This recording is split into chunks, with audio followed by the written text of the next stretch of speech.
What's up fellow Yu-Gi-Oh fans, I'm the one and only Glenn, and thank you everyone for being so patient for this deck profile. Here is my Brotherhood regional in the UK that I went to the other day, my deck profile for Monarchs, February 2019.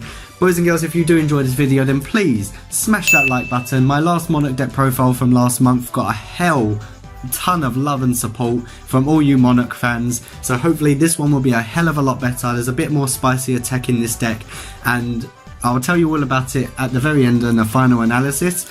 But we ended up dropping out of the 7th round out of 8 rounds in the Brotherhood regional, only because we lost too many. We won 3, lost 4, so I went X4 with this deck. I mean, me trying to bring this deck into 2019 as a competitive state and in the current format was very tough, but we won a few really good games. And let's just go into the deck profile first, and I'll discuss at the very end of the video what I thought about the deck and what could have changed or how I could have made it better. So let's go into it first of all with the boss lady herself, Aether the Heavenly Monarch.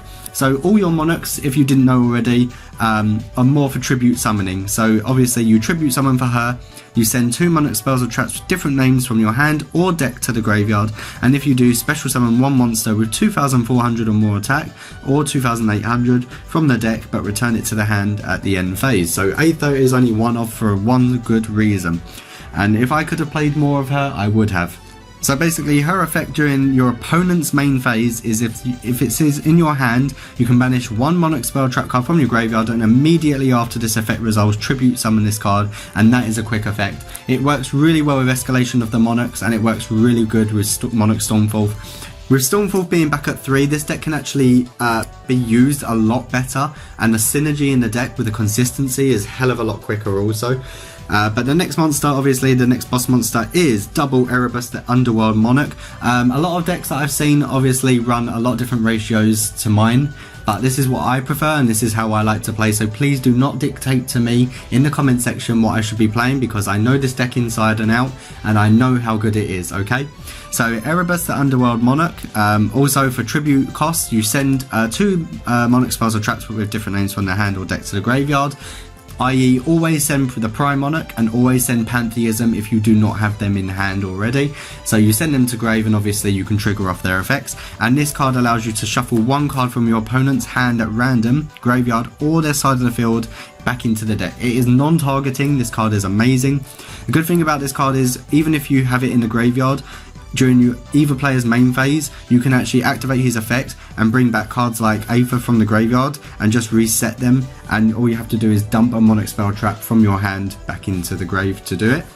Next card I played at the regional was double Zabalg the Mega Monarch. Here's me thinking I was going to be facing Thunder Dragons. I didn't face a single Thunder Dragon deck, however he is broken, and I did get a ruling on the card.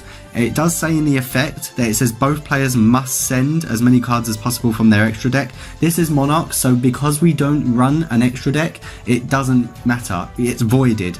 You don't have any extra deck cards, so it doesn't affect you. So you can still make your opponent dump 8 cards, and I say 8 cards because when you do tribute summon, most of the time you will be using Edia, the Heavenly Squire, for tribute fodder for this card. Because it's a light monster, you gain the effect to choose the cards to send to the opponent's graveyard, and that's from their extra deck, so it would be 8 cards. So you would use this card, pop Zabalg himself. Obviously it is a big risk, but at least you're stopping your opponent's whole extra deck. So it's a broken card, it's amazing in this deck.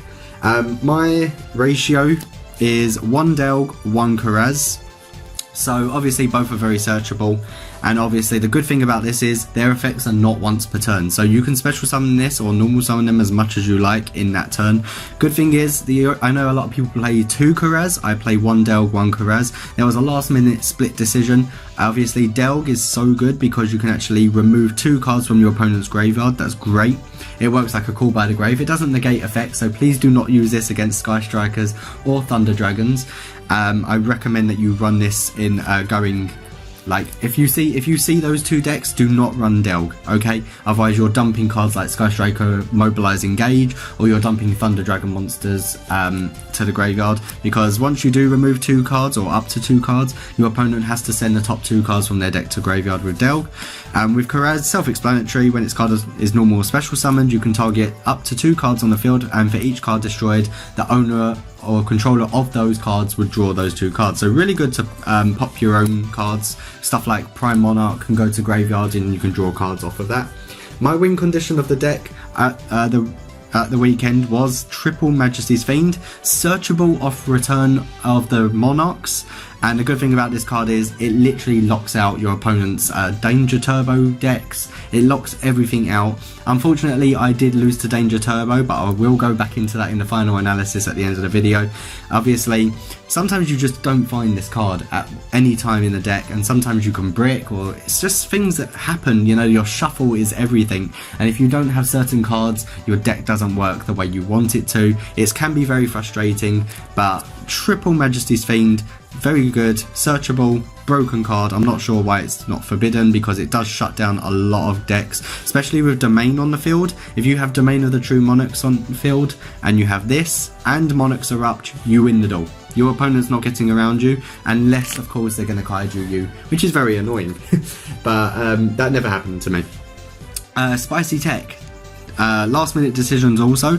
Dino Wrestler Pankratops. I mean, if my opponent is forcing me to go second because they know I'm playing Monarchs, which is a going first deck, if I'm going second, I always have this card in anyway. And if your opponent controls more monsters than you do, it's a free special summon, it's a broken card, and it has a great quick effect where you can just tribute him off and you can actually destroy 1 card on the field. So that's why I play Pankratops. Obviously, the heavy machinery of the deck. Triple Edia the Heavenly Squire. I think I've gone over these effects numerous times. Edia can actually special summon triple Eidos, and Eidos can actually banish himself from grave to special summon Edia from grave, and then her effect will go off to special summon either Eidos or Mithra the Thunder Vassal. If you need to pause the video, then please pause the video to see what their effects do. Mithra is also a free special summon from your hand, so that's that. And then I actually decided to run 2 Link Slayers this time, thinking that I'd be taking on Sky Strikers a hell of a lot, or just Altergeist matchups. You know, you want to pop the back rows, so this works like Twin Twisters. You can actually discard up to 2 cards, so it can unbrick your hand also. It's a free special summon when you control no monsters. Really good when you're going first for tribute also, and you can actually target that many spells or traps on the field and destroy them. Very self-explanatory. And last but not least, for my monsters, I am running 1 Gamma Seal. And people are wondering why I'm running 1 Gamma Seal. Only because I can use Stormforth just to tribute. You know, you're tributing off your opponent's really good monsters, so you could tribute off one of their Link monsters for this. So you kaiju their monster, and then obviously you can Stormforth into Escalation of the Monarchs for chain, and then you can tribute off Gamma Seal, and then you don't have, you know, your opponent won't have any monsters, hopefully. That's the only reason why I'm running Gamma Seal. It's just spicy tech. I don't think anyone's ever put a kaiju in Monarchs, maybe correct me if I'm wrong, but that is how I'm running my monsters. Anyway, spells, not really much of a change. Triple Domain of the True Monarchs, self-explanatory. Another self-explanatory card, I've upped Tenacity from 2 to 3. I needed this card a hell of a lot, and without having 3 at the regional, I probably would have struggled even more. 2 Return of the Monarchs. I was recycling this card a hell of a lot because my opponent seemed to just want to keep stopping this card, because when I did Tribute Summon, obviously it allows you to add a monster from deck to hand with 2400 or 2800 attack, meaning I could have brought Majesty's Fiend out, but they really wanted to stop that, so they decided to keep popping Return of the Monarchs. I played the 1 March of the Monarchs, which didn't really get much play. I just used it as fodder for cards like Erebus and Aether. Then I only played 2 Monarch Stormforth. It's all you need. I mean, people can play 3. It is back to 3 now, but I am only running 2 Monarch Stormforth. At 1 is the Pantheism, which is broken. It was recycled so many times off of Edia, because when Edia goes to the graveyard, she can actually target a banished Monarch spell trap, which would be Pantheism, and you return it back to the hand, resetting your players. My draw power came from double Celestial Observatory. We run a lot of level 8s in the deck, so obviously you activate Domain of the True Monarchs, and then you basically you take your level 8 monsters, you reveal it, drop their level by 2, they all become level 6. So all your monsters would be level 6 nearly. You can actually activate this card, and then you can draw 2 cards off of it. I don't run Allure of Darkness. I really don't want to lose any of my monsters at any point, especially banishing cards like Eidos or Erebus. You really do not want to do that, so that's why I don't run Allure of Darkness. Then I played 2 Foolish Burial Goods, because if I haven't already, seen Pantheism or the Prime Monarch, then obviously I'm going to send them to the grave off of Foolish Burial Goods. So you're just extending your plays, trying to get as many cards as you can and as quickly as you can. I don't run Foolish Burial. I know a ton of Monarch decks that actually run Foolish Burial in this deck. Obviously you can dump Erebus to grave and, you know, loop your plays and recycle with him, or you can throw Edia into graveyard, you can throw Eidos into graveyard. I tend not to. I really want to use the cards that are in my hand. I activate one for one. Sending one monster from your hand to the graveyard so you can unbrick with certain cards, and then special summoning Edia from deck, and then obviously Edia's effect and special summon some more. As for trap cards, triple Monarchs Erupt. Great card. It stopped so many decks in their tracks. It was a really fun. We had a ton of fun duels there, very intense duels, and I'll talk to you about some of my intense duels at the very end of the video. But really good card. That is your skill drain of the deck. Double Prime Monarch, it's a free special summon from graveyard. Last but not least, for 45 cards in the deck, one escalation of the Monarchs. So once per turn during your opponent's main phase or your opponent's battle phase, you can immediately after this effect resolves tribute summon one monster. Obviously it chains with Monarch Stormfall, so always have this and always have Stormfall from the field. Hopefully Aether is some card that will be in your hand, but it doesn't matter what's in your hand, because as long as you've got a really high powered tribute summon monster in your hand, obviously escalation works really well. As for the side deck can be anything you want it to be, but this is just how I run my side deck. I only run double Ash Blossom, which saw a lot of play because a lot of people wasn't playing hand traps. You can actually enjoy playing Yu-Gi-Oh a little bit more. It was such a diverse amount of decks that were there at the regional. But I just was one of those guys that was a bit of a scrub, and I actually played Ash Blossom. Didn't play Ghost Ogres at all. I did have 2 Droll and Lockbirds, but I took it out and sided in a couple of other things. I only ran 1 Droll and I only played it once, and that was against Dangers. My spicy tech was Despair Uranus. That saw 1 play against an ABC player. I felt really bad that I used this because I set it was a lady who declared the wrong type of card, and obviously I set Imperial Order past turn, activated it, and then she couldn't play her spells, unfortunately.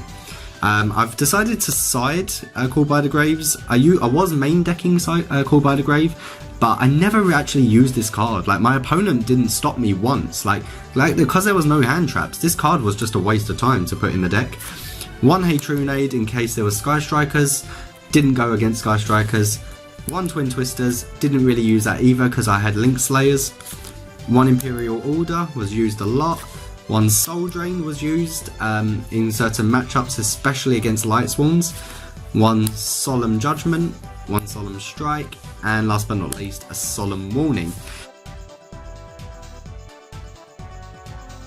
So, boys and girls, let's talk about Monarchs in general. So, obviously, being at the Brotherhood Regional in the UK, it was 290 people, okay? 290 people with complete meta decks, and a deck that I had to, like my deck, I literally had to shut them down as quick as I could because, you know, activating Domain, having Majesty's Fiend on the field, and Monarchs Erupt, most of my opponents would scoop immediately and they'd go straight to game 2, and obviously they would wreck me. But let's go through how I won and lost. So basically, I lost the first 2 games of, I lost the first 2 duels basically, and my first loss was against Lunar Lights, and I was so close to beating them. I mean, I saw them win at YCS Chicago, and I lost to Lunar Lights. That was duel number 1 finished. Monarchs didn't stand a chance against Lunar Lights. There was just so much going on. Then, duel number 2, I actually let my opponent win. I have a friend who's one of the judges there, and he was walking around, you know, making sure people were just playing okay, and he looked at me and he was like, "What are you doing? Why did you give the guy the game?" Anyway, so I lost to Light Swans. It was a terrible deck. I should not have lost to Light Swans, but I did, and I'm not very happy because he had 200 life points left because he had Judgment Dragon. So he activated Judgment Dragon, lost 1,000 life points. He had 200 left. All he had on the field was a Pentastag because he didn't want to deck out on Judgment Dragon. So Pentastag is a Link 2 monster. It has like 1600 attack or something. I top deck Link Slayer for my next turn. All I had to do was special summon it. I had nothing on the board because Judgment Dragon wiped me out. All I had to do was special summon Link Slayer, attack, and win the game. And no, I drew Link Slayer, and because it's such an intense tournament, and I wasn't thinking straight, I think it just got the better of me that I wanted to win so badly. Unfortunately, I just passed turn. I ended my turn and he attacked me for game. So unfortunately, I didn't think straight, but I think experience will come in time when it comes to stuff like that. So then the next 3 duels after that, I won all 3 duels. ABC's Mermails, and I beat Crusadia. Crusadia was a very tough matchup. We went to game 3, I won the first one, he won the second one, and in game 3 I absolutely destroyed the Crusaders and I got a really good draw, and obviously they can't do much with Majesty's Fiend on the field. There was a really good play, and I should actually show the combo, but obviously I had Escalation of the Monarch set, I had a Stormforth set, and I had Erebus, the Underworld Monarch, on the field. So basically he kaiju'd my Erebus. I activated Erebus to bring him back to my hand, and then obviously I activated Escalation, I activated Stormforth in the same chain, tributed his kaiju, and one of my Prime Monarchs which was on the field, and obviously he couldn't do anything because he had no kaiju to attack me for game with. So it was actually amazing how I made some sort of combo and beat Crusadia. Obviously I believe Orcus Nightmare won the whole of the regionals. Absolutely amazing, really good player, and some amazing players who were there, but I mean the last couple of duels after that I lost to Danger. So yeah, losing to Danger Turbo wasn't fun, losing to Light Swans wasn't fun, losing to Lunar Lights wasn't fun, and then obviously losing game 4, I can't remember to what deck, only because it was such a blur. I don't even remember half of it, because you wake up really early in the morning for your regional. It was one of my first regionals, so you wake up really early in the morning, and it was just a very, very long day. Such a headache to get through, like all that dueling. But would I play Monarchs in the future for regionals? Absolutely. Absolutely, because I'm there to have fun, and I think a lot of people, I do recommend people to play Monarchs, okay? If you're not going to win, then obviously go for fun, okay? That's what I do recommend. Obviously, the next time I do a regional will not be with Monarchs. I will actually be playing properly with competitive decks. Monarchs can be semi-competitive, but not at a level where they're not getting any support. You know, they would have been good back in 2014, maybe 2015. Especially when Aether was at 3 and Pantheism was at 3, but we're talking about a broken deck right here. But obviously, this is my deck profile. Hopefully you boys and girls have actually enjoyed this video. Hopefully the meta-analysis on this deck has been somewhat informative in what you should be playing. And hopefully this deck profile will help you, and hopefully you will enjoy it if you do put this deck together. Thank you very much for watching, boys and girls. Please smash that like button, and I'll see you guys in the next one. YuGiOh is signing out.